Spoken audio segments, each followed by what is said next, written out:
Hey series finders, welcome back! If you're new here, incredible timing. You picked one of the best possible months to find this channel. I'm Block and this is Series Finder. And listen, we keep it real, we keep it fun, and we keep it moving. If that sounds like your kind of chaos, hit subscribe right now. We do this every single month and March earns every second of runtime.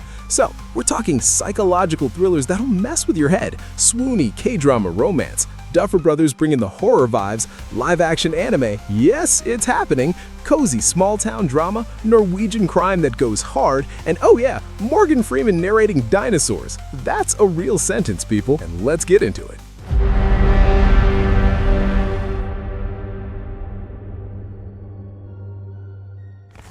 Let's kick off with the brand new shows about to hijack your watch list, and we are not easing in gently. Hey, excuse me, take mine. Have you met Vladimir Vladinsky? We open the month with Rachel Weisz playing an English professor who becomes dangerously, obsessively fixated on a younger colleague. Based on Julia May Jonas's novel, dark satirical comedy, the kind where you laugh and then immediately feel uncomfortable about it. This is not a cozy watch.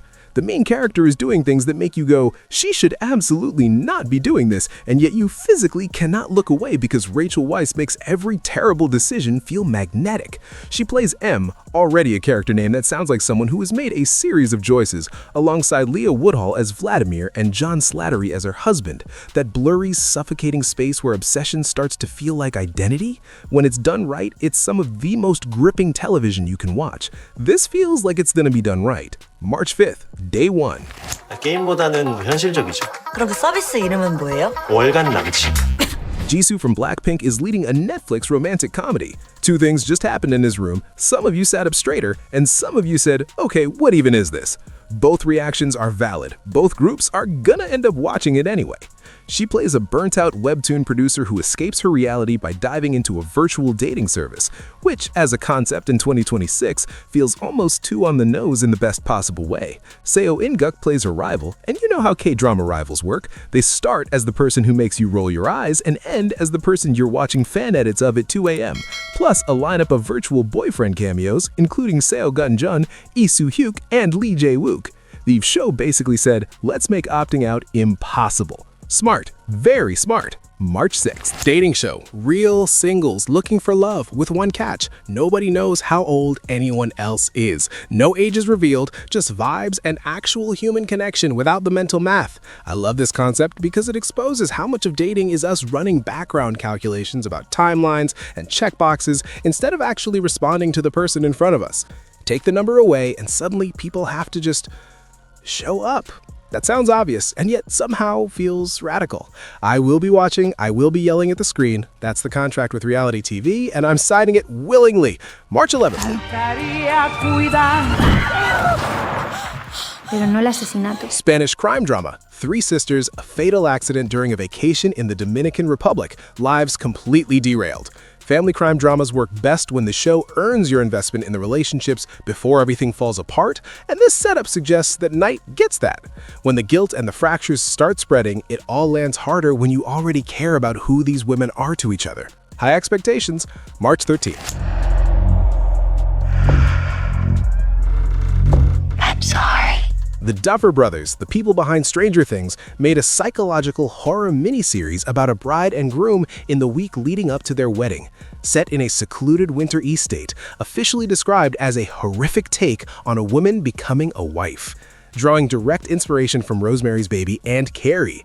Camila Morrone, Adam D'Arco, Jennifer Jason Leigh, and Ted Levin, written and showrun by Haley Z. Boston with the Duffer Brothers executive producing. This is the one I have circled, the one I'm clearing my entire evening for. If you like horror that lives in real human fear rather than just jump scares, this was built for you. March 26th. Do not let anyone spoil it. Also March 26th, that date is genuinely carrying the back half of this month, Norwegian crime series based on Jo Nesbo's beloved Harry Hole novels. Gritty detective work, Scandinavian atmosphere that drops the temperature of whatever room you're watching in, a detective as complicated as the crimes he investigates. Fans of the books have been waiting for this for a long time. Nordic noir newcomers, this might be your entry point. March 26th. New shows covered, now the ones we already love and have been impatiently waiting on. March's returning lineup is serious.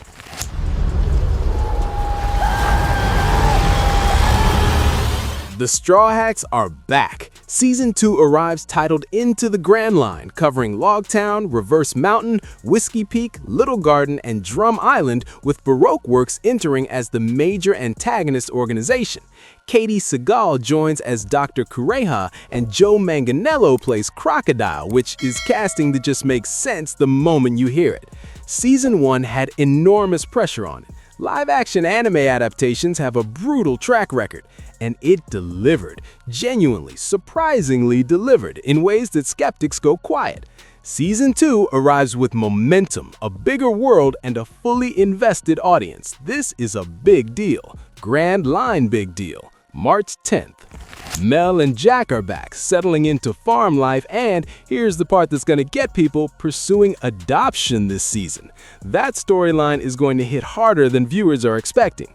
Virgin River has always been the show you put on for comfort, and then suddenly you're crying about something without fully understanding when it happened. Warm, dramatically satisfying, genuinely heartfelt. Season 7, March 12th. The South African thriller returns. Nandi's peace is once again being threatened by very dangerous temptations she probably shouldn't entertain. And this show does not give you a calm episode to breathe in. It just keeps stacking the tension until you've watched 4 episodes in a row without meaning to. More twists, more suspense, more of that compulsive unraveling energy. March 13th.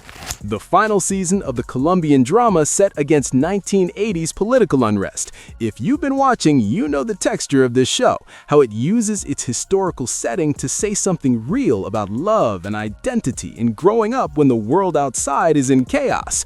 Final seasons like this carry weight. You want the ending to feel earned. All signs point to it sticking the landing. March 18th. The hair care dynasty drama wraps up its 2nd season. The family conflict, the power dynamics, the dramatic confrontations this franchise does well. March 19th is the payoff for everyone who's been following along. The devoted audience for this show has been loud about it, which usually means it's delivering. March 19th. I'm not ready. I want to be upfront about that. The students of Hartley High are heading toward graduation, and we are heading toward goodbye, and this show has earned that goodbye. Heartbreak High has been one of the best teen dramas in recent memory. Messy, honest, funny in the ways real teenage life is actually funny, and uncomfortable in the ways the best coming-of-age stories have to be. Every payoff from 3 seasons of investment is waiting in these final episodes. I'll need more than a minute after this one. March 25th. For the nonfiction crowd, and honestly for everyone, because all 3 of these are genuinely worth your time, is the story of the dinosaurs. 4-part CGI docu-series, narrated by Morgan Freeman, produced by Steven Spielberg. That's the entire pitch, and it's already won. Morgan Freeman narrating prehistoric creatures over a Spielberg-produced visual spectacle is not a thing you skip. Watch it with your kids, watch it without your kids, watch it alone at midnight. There is no wrong context. March 6th. Microplastics. In the water, in the food, in us. This documentary walks through what that actually means for human health, and it's going to make you look at your water bottle differently.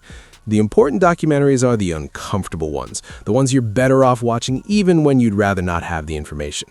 This is one of those. March 16th. All right. That is March 2026 on Netflix, and I need to lie down. Tell me in the comments, what are you watching first? And if anyone is skipping the Duffer Brothers horror show, I want to understand that reasoning, because it seems like a decision you're gonna regret. For the newcomers who made it this far, welcome to Series Finder. You're one of us now. Hit subscribe and the notification bell so you don't miss what's coming in April. For the longtime Series Finders, you already know you're the reason this channel keeps going. Seriously, thank you. Now, go watch something great. I'll see you in the next one. Happy binge watching, Series Finders. Let's go.